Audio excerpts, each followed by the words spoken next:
온라인 부업, 블로그 포함해서 모든 내용을 담아봤어요.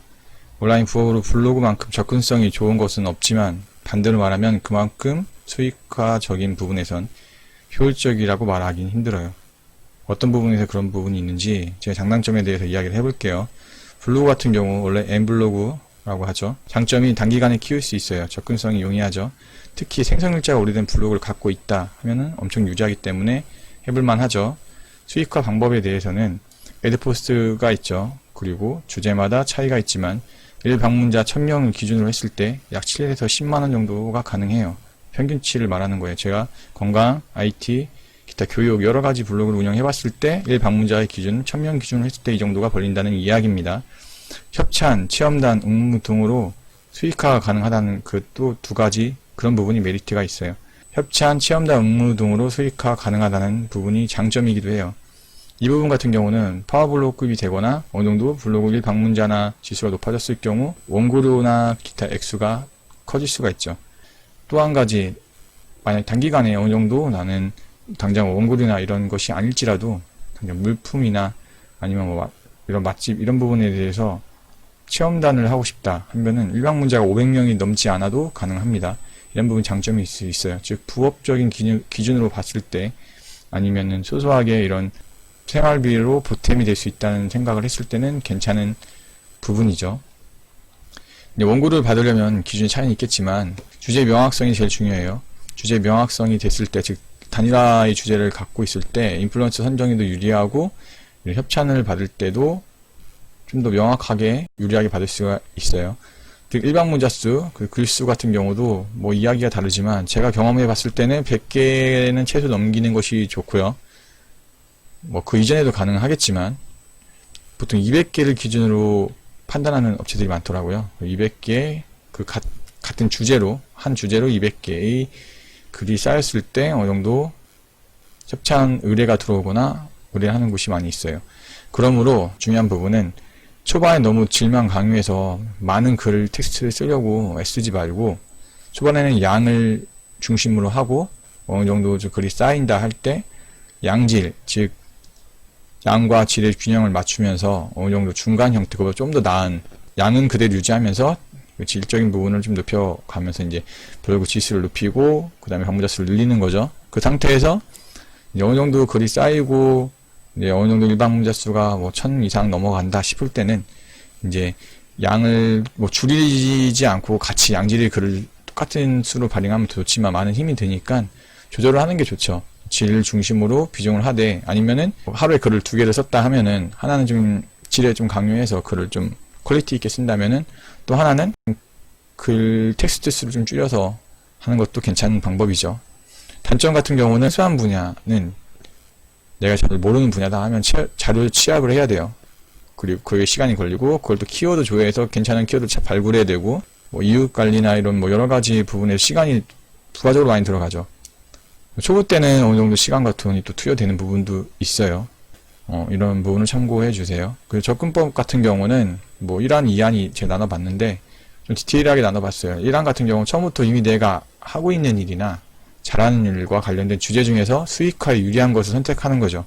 사실 이게 베스트죠. 사실은 단일 주제로 하면서 이렇게 하는 게 제일 좋고 2안 같은 경우는 내가 정말 초보다. 그래서 블로그를 어떻게 해야 할지 모르겠다. 세팅하는 것도 잘 모르겠다 하는 사람들은 두 번째 안도 괜찮아요. 여러 가지 주제로 너무 많으면 안 되겠죠. 한 3개 뭐 이 정도까지 주제를 진행을 하다가 가장 효율이 좋고 내가 제 맞는 것 같다고 판단됐을 때 그 주제의 중심으로 비중을 늘려가는 거죠. 나머지는 좀 줄여가고 그런 부분도 그 주제로 잡히니까 나중에 이제 그 부분은 메인으로 주제로 설정하고 서브 주제 하나는 약하게 갖고 가는 것도 괜찮은 방법이죠. 보통은 베스트는 서브 주제 하나 그 다음에 메인 주제 하나 이렇게 2개 정도로 갖고 가는 게 제일 무난하긴 해요. 대신 요즘 이제 인플루언서 제도가 생기기 때문에 인플루언서 선정이 유리하게 되는 부분이 다 주제의 부분인 것 같아요. 제가 알기로는. 저도 지금 그렇게 돼서 인플루언서를 어쨌든 됐고, 처음에 다른 블로그를 했을 때는 좀 떨어졌죠. 그때는 여러 가지 주제를 좀 병행해서 했거든요. 메인 주제, 서브 주제. 이제 두 번째는 제가 IT 블로그를 할 때는 아예 처음 시작할 때부터 IT 관련된 주제로만 글을 썼어요. 그래서 어쨌든 뭐 단기간이면 단기간이지만 2달 정도 반 정도에 2달 반 정도 걸려서 인플루언서 선정까지 됐고, 뭐 그런 부분에서는 일환으로 하는 것도 괜찮은 방법인 것 같아요. 장기적으로는 어쨌든 네이버 블로그는 단일 주제, 전문성 이런 것을 강조하고 있기 때문에 복합 주제보다는 단일 주제로 가는 것이 좀 더 나을 수 있어요. 두 번째로는 이제 T블로그, T스토리 블로그죠. T스토리 블로그 같은 경우는 수익성은 이 N사 블로그보다는 유리해요. 일단은 광고 클릭당 단가도 유리하고 광고를 본인이 직접 어느 정도 세팅이 가능해요. 원하는 광고를 막 입히는 건 아니지만 그렇게 자기 원하는 광고가 오게끔 하는 방법을 배우면 할 수 있어요. 어느 정도는. 예, 그렇게 하는 부분이 장점이죠. T스토리 블로그 같은 경우는 수익성도 괜찮고 N블로그보다 그런 부분이 유리하다. 또 수익화 블로그로 사실 좀 더 빠르게 전환이 가능하다. 그 다음에 어느 정도 수익의 고점이 꽤 높은 편이죠.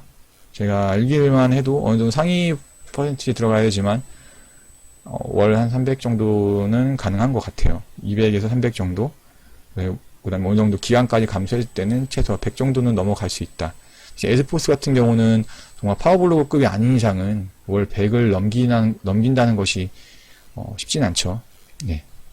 에스포스만으로는 어렵다는 거예요. 대신 아까 말한 것처럼 N블로그는 협찬 같은 게 좀 더 유리하고 단기간에 방문자 수를 늘리는 데 유리하다는 거.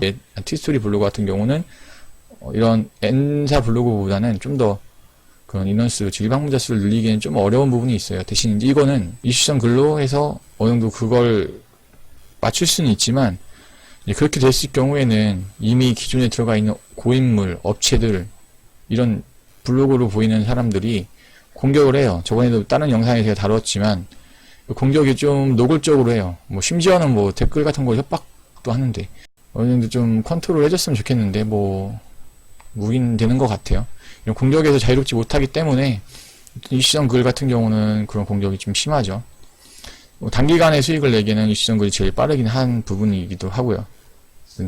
해결책은 뭐 전문성 글로 해서 지속적으로 이끌어 나가는 방법밖에 없어요. 여기서도 그만큼 N블로그보다는 좀 더 시간이 더 걸릴 수 있고 전문성 글을 쓸 때 들어가는 뭐 그런 부분이 있겠죠. 뭐 장단점이 있긴 해요. 여기서는 이웃관리나 이런 부분에 대한 특히 비중이 높지 않고 글 퀄리티에 좀 더 집중하면 되기 때문에 그런 부분은 장점으로 작용하죠. 이슈성 글은 아까 말한 것처럼 단기간에 수익화를 끌어주지만 저품질도 받을 수 있고 또한 공격도 받을 수 있다. 이런 부분이 좀 위험하죠. 이런 부분을 가장 보완해주고 안정성을 높여준 게 워드프레스 쪽이에요. 워드프레스는 진입장벽이 가장 높아요. 이 셋 중에서. 왜냐면 좀 프로그램적인 부분도 어느 정도 배우면 되지만 볼 수 있는 눈이 필요하고 그 다음에 약간의 비용도 작용해요. 영어가 좀 되고 이제 프로그램 좀 어느 대한 이해가 있다. 자기가 직접 자유도가 높은 만큼 그만큼 꾸미는 데 많은 시간을 투자해야 되기 때문에 이런 부분은 장단점이 있죠. 대신 이제 그런 부분이 좀 있다 하면은 워드프레스를 저는 강력하게 추천을 드리고 싶어요. 두 번째로는 게릴라 마케팅 같은 경우는 이름처럼 게릴라 방식으로 카페나 커뮤니티 등에다 쿠팡이나 뭐 CPA 즉 제휴 마케팅 링크를 뿌리고 다니는 거예요. 현재 가장 많이 이루어지고 있긴 하지만 이것도 참 장단점이 있고 피로도가 높은 작업이긴 해요. 피드백이 가장 빠르고 단기적으로 볼 때 효과를 볼 수 있죠. 이것도 뭐 차이가 있겠지만 하지만 단점은 욕먹을 걸 각오해야 되고 아이디나 계정 정지 등 여러 가지 요인도 있기 때문에 좀 다른 회피 방법을 좀 찾아내야 되고 좀 배워야 돼요. 그런 부분들. 유광을 하기 전에는 전 단계로 활용하기에는 괜찮다. 아니면 유광과 유료 광고를 집행하는 걸 말하는 거예요. 보통 페이스북에서 유광을 병행하기엔 필요한 전 단계인 거죠. 병행하는 방법도 사용하고 있어요. 세 번째로는 유광은 유료 광고 아까 말한 것처럼 페이스북을 비롯한 인스타 쪽에 유광 SN을 하는 거죠. 유료 광고를 집행하는 거죠. 비교적 위에 게릴라보다는 안정적인 수익화가 가능하고 숙달이 되면은 중간 제휴 마케팅 업체를 거치지 않은 상태에서 다이렉트로 그런 업체들과 즉 광고주 입장의 그런 머천트 업체들과 연결을 할 수 있어요. 다양한 분야에 활용이 가능하고 현재 업체들이 가장 많이 사용하는 필요로 하고 적용하는 방법이죠. 여러 가지 테스트를 통해서 달라지는 성과에 대한 물론 경험치의 차이가 있어요. 기술적인 부분적인 거 외에도 계속해서 테스트를 해서 그에 대한 경험치를 갖고 있어야 하기 때문에 그거에 대해 이제 어느 정도 숙달된 사람과 초보 단순히 기술만 익히고 들어가는 사람과는 차이가 있어요. 그렇기 때문에 어쨌든 단점은 비용을 지불하는 방식이기 때문에 마이너스를 낼 수도 있고 그만큼 리스크가 있다는 것. 그런 부분을 감안해야 합니다. 현재 뭐 나이 진행 방향에 대해서 살짝 넣어봤는데 6개가 넘는 블로그를 운행하다가 다 멈춘 상태고, 맞아, 하나 건강 블로그도 어제 이제 제가 멈췄어요. 멈추고 현재 이제 IT 블로그 인풀 그 한 개만 남긴 상태고, 여기에 이제 게릴라 마케팅과 이제 유강을 병행하려고 계속해서 공부하고 좀 더 신중하게 들어가고 있어요. 일단 유강 같은 경우는 일단 비용이 들어가는 부분 때문에 저는 게릴라를 먼저 블로그와 병행해서 진행할 거고, 그러면서 어느 정도 숙달이 되고 카피라이팅이나 이런 부분이 성과 피드백이 온다 하면은 유강 쪽으로 병행할 생각입니다. 네이버 블로그 같은 경우는 초반에 진입한 사람들이 하기에 좋은 플랫폼이에요. 아까 위에서 말한 것처럼. 하지만 개인 사업자 혹은 브랜딩화가 필요한 사람이 아니라면 블로그 활용의 방향을 분명히 하는 것이 필요해요. 수익화 역시도 단기적 수익하고 장기적 수익으로 접근법을 다르게 하는 게 중요한 것 같습니다. 네이버는 블로그와 인플루언서 창작자에게 좀 더 신경을 썼으면 좋겠어요.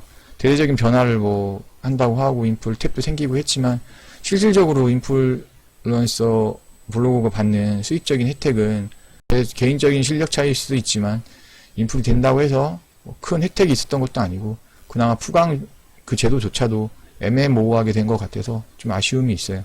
일단 차라리 그 시간에 저는 게릴라와 다른 제휴 마케팅 또는 팁을 쪽 연구하는 것이 효율적인 것은 아닐까라는 생각이 듭니다. 계속해서 사업을 확장하기 때문에 이쪽에 투자나 신경을 덜 쓰는 건 아닐까라는 생각도 들지만, 이 부분은 여러 가지로 아쉬운 부분이 있네요.